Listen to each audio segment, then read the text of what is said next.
Internal family systems. What's that? Just explain So to folks. it was originated by Dick Schwartz, and Yeah, he says that he understood it by listening to his clients yeah, because people would say, well, one part of me feels like this, but this other part of me feels like that.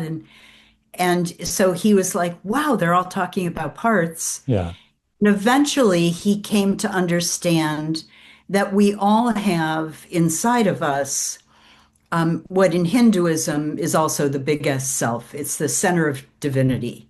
yeah, And that part of us, which is the center of us, it's the essence of who we are, cannot be changed by experience. So it can't be destroyed by trauma. It can be buried, though. yeah, And then the parts that of us, Dick divided them into categories.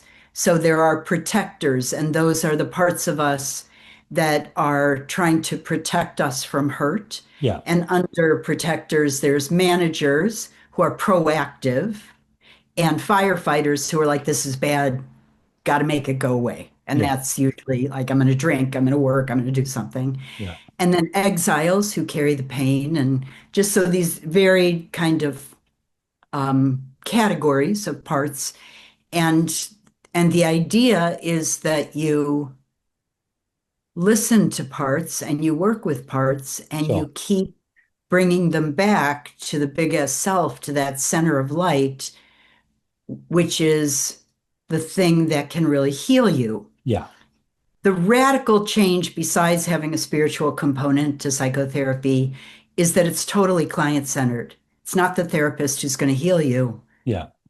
it's this center of um, light and curiosity and confidence and compassion, and marrying that to the experience of your other parts is the key to Yeah. to the key to And freedom. and I imagine that for somebody who had so much negative interference from powerful figures in your life, being empowered in that way was quite a liberation in terms of you setting the agenda in your internal world and the various democratic processes that you put in place within your psyche. That in itself was really important, that component.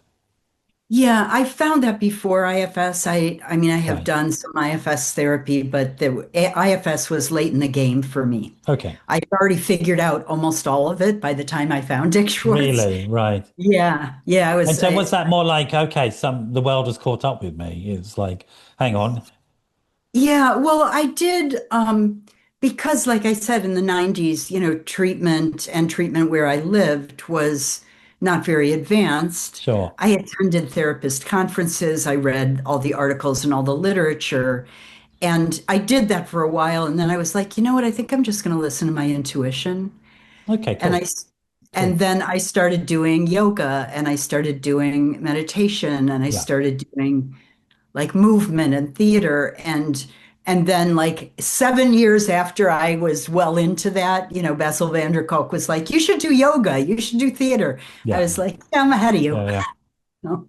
Absolutely. Yeah, no, it is like that. There's a time lag between like the evidence base and what we know works and what people work. That sort of lived experience stuff, which I presume you got as well from your recovery from alcoholism, etc. You know, the validation of lived experience and lived experience with other peers in particular that you could Yeah, share the other journey with. survivors. Yeah, and Absolutely. especially queer people and feminists Sure. Sure. who were already developing um, models that give as much agency as possible to the person who Absolutely. has the experience. Absolutely. Absolutely.